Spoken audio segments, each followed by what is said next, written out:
Bonjour à tous, dans cette vidéo, on va essayer de comprendre la définition de la limite infinie d'une suite, c'est-à-dire qu'est-ce que ça veut dire qu'une suite UN a une limite qui est égale à plus l'infini quand petit n tend vers plus l'infini. Alors un peu comme pour la définition de la limite finie d'une suite, c'est-à-dire qu'est-ce que ça veut dire qu'une suite tend vers petit l est un nombre réel, eh bien, il y a une définition correcte et rigoureuse pour écrire qu'une suite UN tend vers plus l'infini lorsque n tend vers plus l'infini. Intuitivement, on peut le comprendre, on peut se dire oui, une suite qui tend vers plus l'infini, ça veut dire que quand je vais prendre des n très grands, eh bien mes UN vont eux aussi être très grands, et en fait vont être tellement grands qu'ils vont se diriger vers plus l'infini. Ça va devenir des nombres immenses, de plus en plus immenses. Mais comme pour la convergence d'une suite vers un réel, il nous faut une définition rigoureuse et formelle de la limite infinie d'une suite. Et cette définition a été introduite aussi, un peu comme pour la convergence, assez récemment, par des mathématiciens du 19e et du 20e siècle, qui ont réussi à écrire correctement, avec les notations mathématiques classiques, qu'est-ce que ça veut dire qu'une suite tend vers plus l'infini. Alors, je vais vous l'écrire, la définition, et puis on va la commenter un petit peu.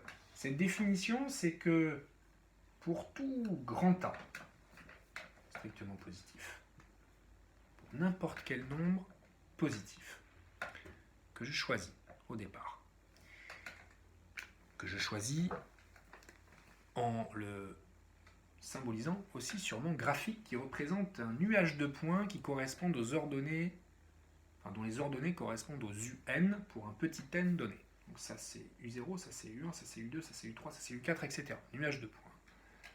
Pour tout grand A supérieur à 0, par exemple ici, grand A est bien supérieur à 0, eh bien, il existe un rang, c'est-à-dire un nombre entier que je vais appeler n indice A, qui est donc un nombre entier, tel que, pour tout n supérieur à ce rang NA, alors tous mes UN, ils sont plus grands que A. Qu'est-ce que ça veut dire graphiquement? Ça veut dire que pour une suite qui tend vers plus l'infini, si je choisis un grand A, n'importe lequel, aussi grand soit-il, je prends celui-là par exemple, eh bien je suis sûr de trouver un rang, en l'occurrence là il est ici, que j'appelle NA, à partir duquel tous les termes de ma suite, ils seront plus grands que A, c'est-à-dire qu'ils seront tous au-dessus de cette ligne-là. Et en effet, pour ce A que j'ai fixé au début, j'ai trouvé un rang ici, à partir duquel tous mes points ils sont au-dessus de la droite d'équation y égale A. Voilà ce que c'est que la définition d'une suite qui tend vers plus l'infini.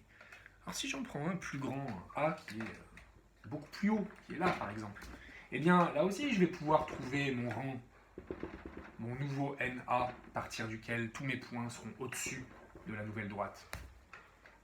Si j'en prends un vraiment très très haut, un grand A, eh bien, si la suite tend vers plus l'infini, ça signifie que je trouverai quelque part, même peut-être très loin là-bas à droite, un rang NA, à partir duquel tous mes points seront situés au-dessus de cette droite d'équation y égale A.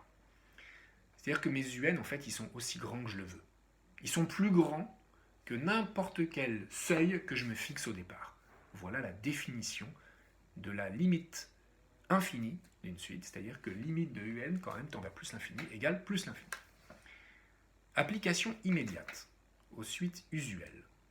Alors, si je prends par exemple la suite UN égale n carré. UN égale n carré, il est assez intuitif de comprendre que quand n tend vers plus l'infini, eh bien n carré va lui aussi tendre vers plus l'infini. Intuitif parce que si n devient très très grand, n carré est encore plus grand, donc il va être gigantesque, il va être bien sûr tendre vers plus l'infini. Si n tend vers plus l'infini, il va devenir très très grand. Alors c'est pas forcément celle-là qu'on va prouver. On va travailler sur une autre, peut-être un tout petit peu moins intuitive, c'est la limite de racine carrée de n. quand n tend vers plus l'infini. Parce que quand je prends la racine carrée, en fait, mon nombre il diminue quand même. Hein. La racine carrée de 9, c'est 3. Hein, c'est pas comme élevé au carré où le nombre devient beaucoup plus grand. Prendre la racine carrée, ça réduit mon nombre de départ. Mais alors, ça, intuitivement, du coup, ça tend vers quoi? Ça tend vers plus l'infini, ça a une limite. Bon, intuitivement, on peut dire, ouais, bon, bah, il semblerait que même si, en prenant la racine carrée, mon nombre va diminuer, hein, mon nombre de départ, hein, l'image racine de n va être plus petit que n. Mais en faisant tendre n vers plus l'infini, je travaille avec des nombres très très grands, donc quand j'en prends la racine carrée, ok, mon nombre diminue un petit peu, mais il reste quand même très très grand, donc ok, il peut peut-être tendre vers plus l'infini. Alors justement, dans ce genre de situation, c'est intéressant de travailler avec les définitions pour être sûr qu'on ne fait pas de bêtises et que notre intuition, finalement, elle est correcte, elle est cohérente.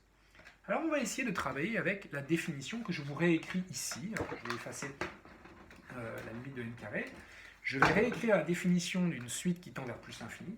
Pour tout grand A supérieur à 0, je réussirai un jour à trouver un rang que j'appelle NA, appartenant à grand N, tel que pour tout N supérieur à ce rang NA, alors mon UN, tous mes UN, vont être plus grands que A. Plus grands que A.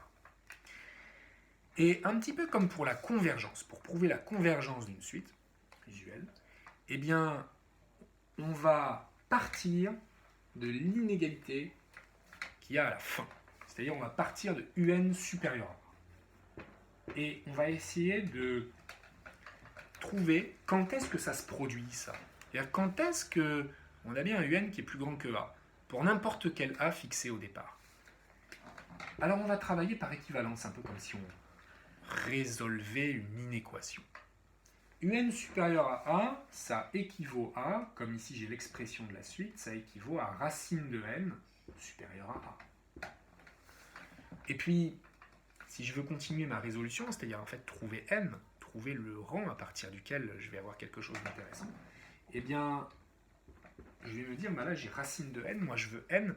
Alors, l'opération qui pourrait me permettre d'obtenir n, ça peut être élevé au carré. Par contre, élevé au carré, attention, hein, on se rappelle que quand on travaille avec des inégalités, eh bien, il faut faire très attention lorsqu'on applique certaines fonctions.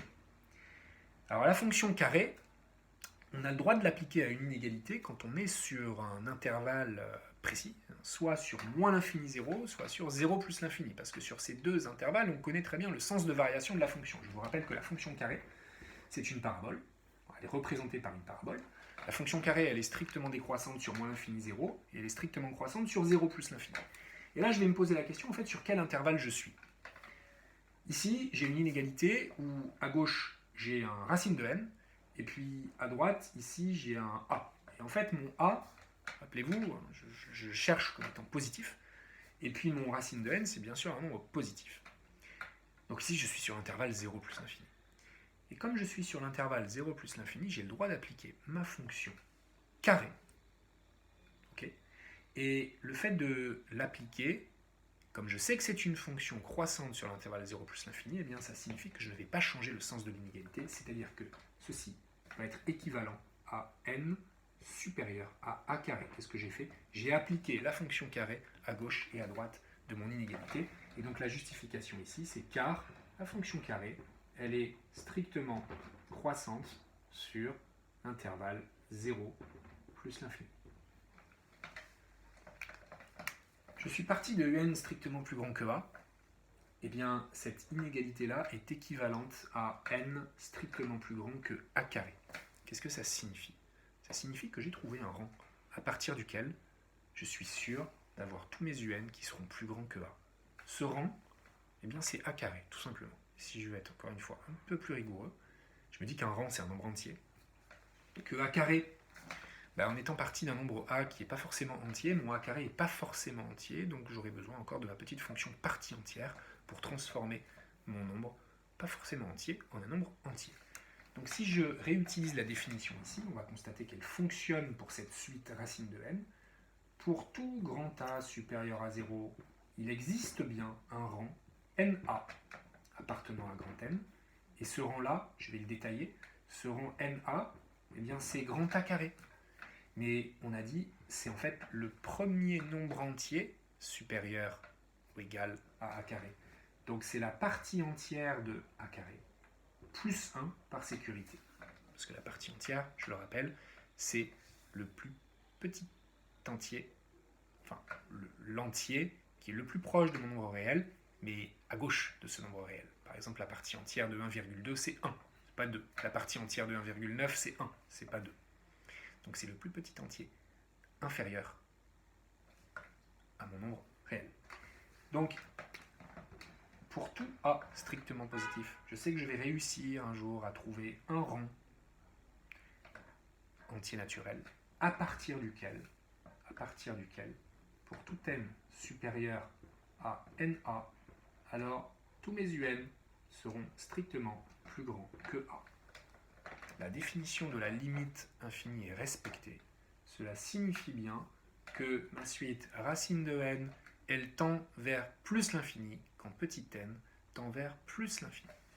Et c'est par ce genre de raisonnement que nous allons pouvoir écrire dans notre cours que des suites telles que n au carré, n au cube, racine de n, racine cubique de n, racine quatrième de n, bref, tout un tas de suites tendent vers plus l'infini quand n tend vers plus l'infini.